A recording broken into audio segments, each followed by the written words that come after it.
ओम शांति।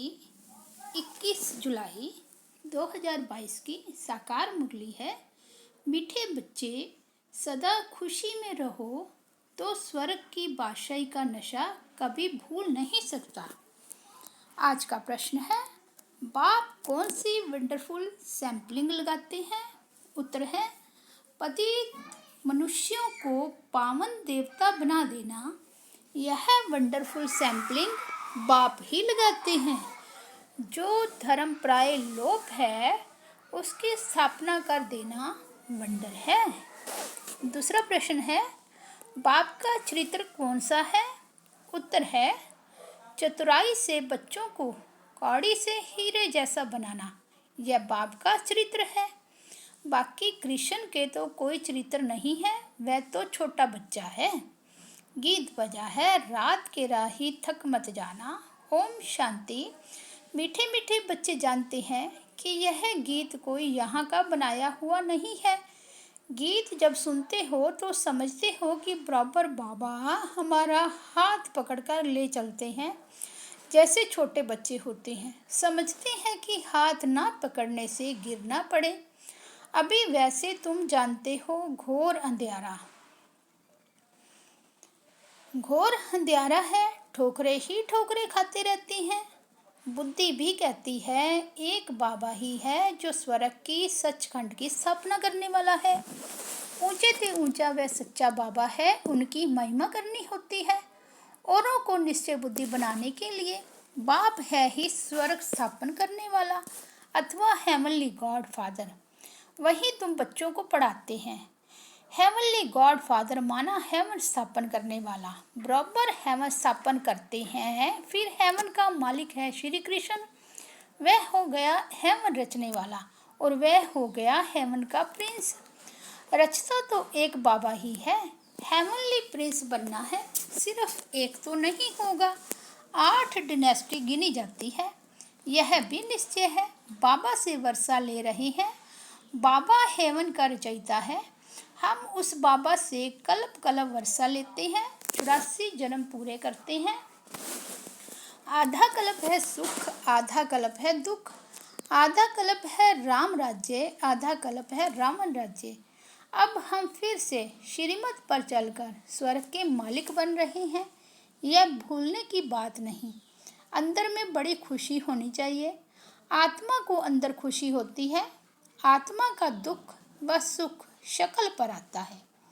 देवताओं की शक्ल कितनी हर्षित मुख है। जानते हैं वे स्वर्ग के मालिक थे। समझाने के लिए बाबा बोर्ड आदि बनवा रहे हैं। हेवनली गॉड फादर की महिमा ही अलग है और हेवनली प्रिंस की महिमा अलग है। वह रचयिता, वह रचना। तुम बच्चों को समझाने के लिए बाबा युक्ति से लिखते रहते हैं तो मनुष्यों को अच्छी रीति समझ में आए। जिनको परम पिता परमात्मा कहते हैं वही पतित पावन है। वह बेहद का रचयिता है, रचेंगे भी जरूर स्वर्ग। सतयुग त्रेता को मनुष्य स्वर्ग कहते हैं। स्वर्ग और नरक आधा आधा हो जाता है। सृष्टि भी बराबर आधा आधा है, नई और पुरानी। उस जड़ झाड़ की आयु कोई फिक्स नहीं होती है। इस झाड़ की आयु बिल्कुल फिक्स है। इस मनुष्य सृष्टि झाड़ की आयु पूरी एक्यूरेट है, ऐसे और कोई की होती नहीं। 1 सेकंड का भी फर्क नहीं पड़ सकता। वैरायटी झाड़ है, एक्यूरेट बना बनाया ड्रामा है। ये खेल 4 भागों में बांटा हुआ है। जगन्नाथपुरी में हांडा जड़ाते हैं चावल का, उसमें 4 भाग हो जाते हैं। यह सृष्टि भी 4 भागों में बटी हुई है। इसमें 1 सेकंड भी कम जास्ती नहीं हो सकता। तुम जानते हो बाप ने 5000 वर्ष पहले भी समझाया था। हूबहू वैसे ही समझा रही हैं। निश्चय है 5000 वर्ष बाद फिर हेवनली गॉड फादर स्वर्ग की स्थापना करने वाला हमको स्वर्ग की बादशाही प्राप्त कराने के लिए लायक बना रहे हैं। बाबा लायक बनाते हैं, रावण ना लायक बनाते हैं, जिससे भारत कौड़ी जैसा बन पड़ता है। बाबा ऐसा हमें लायक बनाते हैं जो भारत हीरे जैसा बन जाता है। नंबरवार मर्तबे तो होते ही हैं। हर एक का अपना अपना कर्म बंधन का हिसाब किताब है। कोई पूछते हैं बाबा हम वारिस बनेंगे व प्रजा? बाबा कहते हैं अपना कर्म बंधन देखो। कर्म अकर्म विकर्म की गति तो बाप ही समझाते हैं। बाबा हमेशा कहती हैं अलग अलग राय पूछो अपने लिए।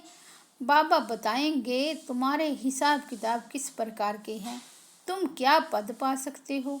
सारी राजधानी स्थापन हो रही है, एक बाप ही किंगडम स्थापन करते हैं, बाकी सब अपना अपना धर्म स्थापन करते हैं। सतयुग में लक्ष्मी नारायण का राज्य था ना, वह है उन्हों की प्रलब्ध, सो भी नंबरवार। उन्होंने प्रलब्ध कैसे पाई अभी तुम देख रहे हो ना। बाप कहते हैं मैं कल्प कल्प कल्प के संगम पर आता हूँ। अनेक ऐसे कल्प के संगम बीतते हैं, बीतते चलेंगे, उनका कोई अंत है नहीं। बुद्धि भी कहती है पतित पावन बाप आएंगे ही संगम पर, जबकि पतित पावन राज्य का विनाश कराए पतित राज्य की स्थापना करनी है। इस संगम की ही महिमा है। सतयुग त्रेता के संगम पर कुछ होता नहीं है, वह तो सिर्फ राजाई की ट्रांसफर होती है। लक्ष्मी नारायण का राज्य बदल राम सीता का राज्य होता है। बस यहाँ तो कितना हंगामा होता है। बाप कहती हैं अब ये सारी पति दुनिया खत्म होने वाली है, सबको जाना है। बाबा कहती है मैं सबका गाइड बनता हूँ, दुख से लिबरेट कर सदैव के लिए शांति धाम सुख धाम ले जाता हूँ। तुम जानते हो हम सुख धाम में जाएंगे, बाकी सब शांति धाम में जाएंगे। इस समय मनुष्य कहते भी हैं मन की शांति कैसे मिले। ऐसा कभी नहीं कहेंगे सुख मिले, शांति के लिए ही कहते हैं। सब शांति में ही जाने वाले हैं, फिर अपने अपने धर्म में आने वाले हैं। धर्म की वृद्धि तो होनी ही है। आधा कल्प है सूर्यवंशी चंद्रवंशी राजधानी, फिर और धर्म आते हैं।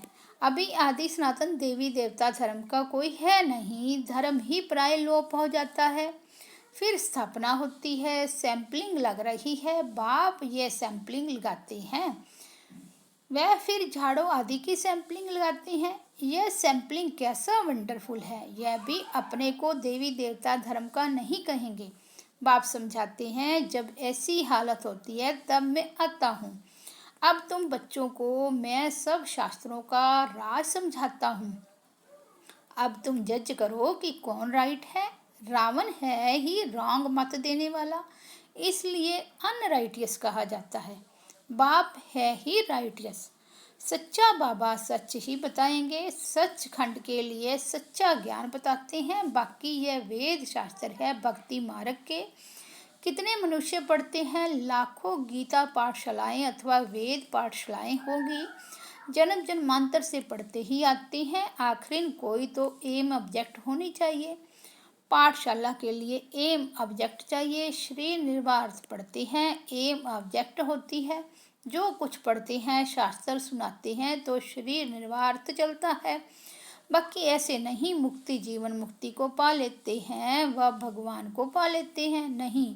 मनुष्य भक्ति करते हैं भगवान को पाने के लिए। भक्ति मार्ग में साक्षात्कार भी होते हैं तो समझते हैं बस भगवान को पा लिया, इसमें ही खुश हो जाते हैं। भगवान को तो जानते ही नहीं, समझते हैं हनुमान गणेश सब में भगवान है। सर्वव्यापी का बुद्धि में बैठा हुआ है ना। बाबा ने समझाया है जो जिस भावना से जिसकी भक्ति करते हैं वह भावना पूरी करने के लिए मैं साक्षात्कार करा देता हूँ। वह समझते हैं बस हमें भगवान ही मिल गया, खुश हो जाते हैं। भगत माला है ही अलग और ज्ञान माला अलग है। इनको रुद्र माला कहा जाता है और वह है भगत माला। जिन्होंने जास्ती ज्ञान पाया उन्हों की माला है और वह जास्ती भक्ति करने वालों की माला है। भक्ति के ही संस्कार ले जाते हैं तो फिर भक्ति में चले जाते हैं। वे संस्कार एक जन्म साथ चलते हैं, ऐसे नहीं कि दूसरे जन्म में भी होंगे, नहीं। तुम्हारे तो यह संस्कार अविनाशी बन जाते हैं। इस समय जो संस्कार जाएंगे, फिर संस्कार अनुसार जाकर राजा रानी बनते हैं। फिर धीरे धीरे कला कमती होती जाती है। अभी तुम बीच में हो, बुद्धि वहाँ लटकी हुई है। बैठे भल हम यहाँ हैं, परंतु बुद्धि योग वहाँ है। आत्मा को ज्ञान है कि अभी हम जा रहे हैं, बाबा को ही याद करते हैं। हमारी आत्मा पार हो रही है, इस शरीर को इस किनारे ही छोड़ देंगे। इस किनारे है पुराना शरीर और उस किनारे है हसीन सुंदर शरीर। यह हुसैन का रथ है। हुसैन जिसको अकाल मूर्त कहते हैं, उनका यह तख्त है। आत्मा तो अकाल है, आत्मा को गोल्डन सिल्वर में आना है। स्टेजेस है ना, बाबा तो है ऊंच से ऊंच, वह स्टेजेस में नहीं आता, आत्माएं स्टेजेस में आती है। गोल्डन एज वालों को फिर सिल्वर में आना पड़े। अभी तुमको आयरन एज से गोल्डन एज में ले जाते हैं।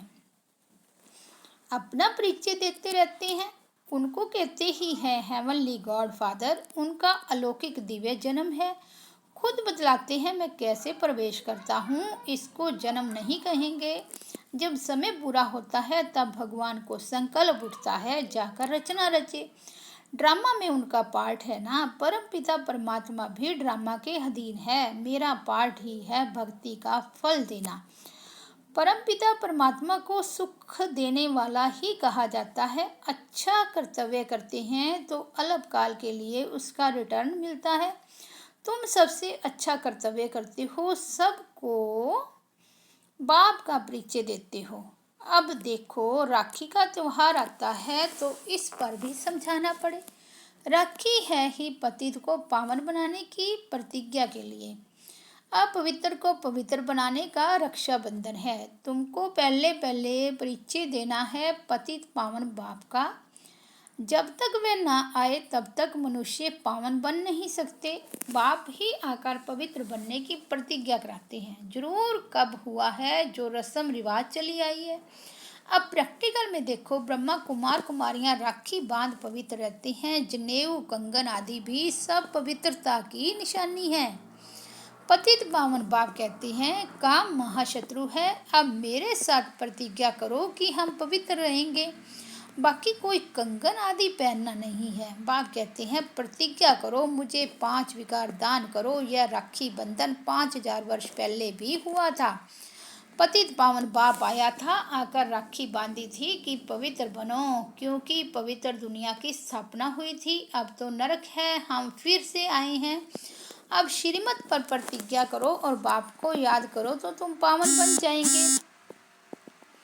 अभी पतित मत बनो। तो तुम भी कहो हम ब्राह्मण आए हैं प्रतिज्ञा करने। हम प्रतिज्ञा करते हैं हम कभी पतित नहीं बनेंगे, परंतु ऐसे भी बहुत लिखकर खत्म हो गए। पतित पावन बाप आते ही हैं संगम पर। ब्रह्मा द्वारा आकर डायरेक्शन देते हैं बच्चों को कि पवित्र बनो। यहाँ सबने प्रतिज्ञा की है, तुम भी जज करो, तब ही बाप से वर्षा मिलना है। तुम पवित्र ब्राह्मण बनो तो फिर देवता बन जाएंगे। हम ब्राह्मणों की प्रतिज्ञा की हुई है। एल्बम भी दिखाना चाहिए। यह राखी बंधन की रस्म कब शुरू हुई थी? अभी संगम पर यह पवित्रता की प्रतिज्ञा की हुई है, जो फिर 21 जन्म तक पवित्र रहते हो। अब बाप कहते हैं मामेकम याद करो। ऐसी ऐसी पॉइंट्स निकाल, पहले ही भाषण बनाना चाहिए। यह रस्म कब से शुरू हुई की बात है। कृष्ण जन्माष्टमी भी 5000 वर्ष की बात है। कृष्ण के चरित्र तो कुछ है नहीं, वह तो छोटा बच्चा है। चरित्र तो एक बाप के हैं जो चतुराई से बच्चों को कौड़ी से हीरे जैसा बनाते हैं। बलिहारी उस एक की ही है और किसका बर्थडे मनाना कोई काम का नहीं है। बर्थडे मनाना चाहिए एक परम पिता परमात्मा का, बस। मनुष्य तो कुछ भी नहीं जानते। अच्छा, मीठे मीठे सिकी लदे बच्चों प्रति माता पिता बाप दादा का याद प्यार और गुड मॉर्निंग। रूहानी बाप की रूहानी बच्चों को नमस्ते। हम रूहानी बच्चों की रूहानी बाप दादा को याद प्यार, गुड मॉर्निंग और नमस्ते। धारणा के लिए मुख्य सार है। फर्स्ट पॉइंट है, वारिस बनने के लिए अपने सब हिसाब किताब कर्म बंधन चुकतू करने हैं। बाप की जो राय मिलती है उस पर ही चलना है। सबको बाप का सत्य परिचय दे पति से पावन बनाने का श्रेष्ठ कर्तव्य करना है। पवित्रता की राखी बांध पवित्र दुनिया के मालिक पने का वर्षा लेना है। वरदान है एक पास शब्द की स्मृति द्वारा किसी भी पेपर में फुल पास होने वाले पास विद ऑनर भाव। किसी भी पेपर में फुल पास होने के लिए उस पेपर के क्वेश्चन के विस्तार में नहीं जाओ। ऐसा नहीं सोचो कि ये क्यों आया, कैसे आया, किसने किया। इसके बजाय पास होने का सोचकर पेपर को पेपर समझकर पास कर लो। सिर्फ एक शब्द स्मृति में रखो कि हमें पास होना है, पास करना है और बाप के पास रहना है, तो पास विद ऑनर बन जाएंगे। स्लोगन है स्वयं को परमात्मा प्यार के पीछे कुर्बान करने वाले ही सफलता मूर्त बनते हैं। अच्छा, ओम शांति।